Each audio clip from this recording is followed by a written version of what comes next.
Hello bachcho, let us see this question. This question says a quasi-static isothermal expansion of an ideal gas in a cylinder fitted with frictionless movable piston is irreversible process.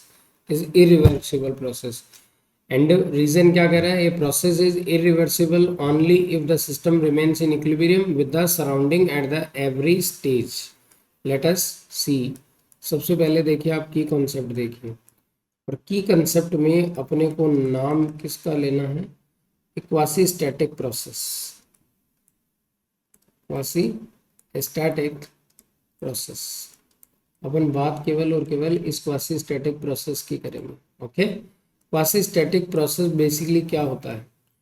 ये basically एक ऐसा ideal process है जिसको अपन reversible मानते हैं। ये reversible होता है, not irreversible. This is reversible process.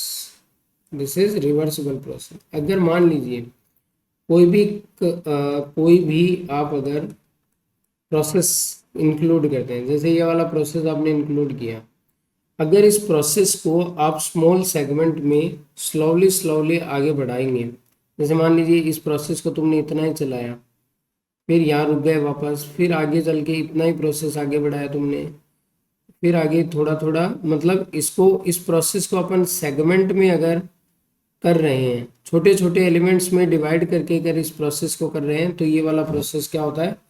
Quasi static process होता है, और जो अपने आप में क्या होता है? रिवर्सिबल होता है। क्योंकि ये जो स्मॉल चेंज है इसको तो रिकवर करना पॉसिबल है, बट इस बड़े चेंज को रिकवर करना पॉसिबल नहीं है। तो क्वासी स्टैटिक प्रोसेस क्या है? एक तरह का रिवर्सिबल प्रोसेस है। और इरिवर्सिबल प्रोसेस जो होता है, जैसे बात कर रहे हैं ना अपन इरिवर्सिबल की, तो इरिवर्सिबल प्रोसेस कोई भी हो, ये इरिवर्सिबल प्रोसेस अगर आपने ले रखा है, क्या ले रखा है? इरिवर्सिबल प्रोसेस अगर आपने ले रखा है, तो इरिवर्सिबल प्रोसेस जो है वो तो सिस्टम की नॉन इक्विलिब्रियम कंडीशन के लिए क्या होता है? ये जिम्मेदार होता है। कौन सी कंडीशन के लिए? नॉन इक्विलिब्रियम कंडीशन के लिए जिम्मेदार होता है कौन?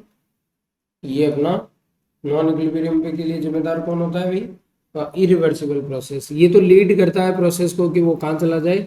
नॉन इक्विलिब्रियम में चला जाए। इसके एग्जांपल क्या है? जैसे फ्री एक्सपेंशन आ गया आपका, क्या आ गया? फ्री एक्सपेंशन इसका एग्जांपल हो गया। और भी आप दे सकते हो एग्जांपल। तो भाई कहने का मतलब सीधा सा है कि ये जो इरिवर्सिबल प्रोसेस होता है वो सिस्टम को नॉन इक्विलिब्रियम स्टेट में लेके जाता है। तो यहाँ एजर्शन भी गलत है और रीजन भी गलत है। तो आपका जो आंसर बनेगा, जिसमें आपका एजर्शन भी गलत है और रीजन भी गलत है, तो वो बनेगा D. So the final answer is option D. Both the assertion and reason are false.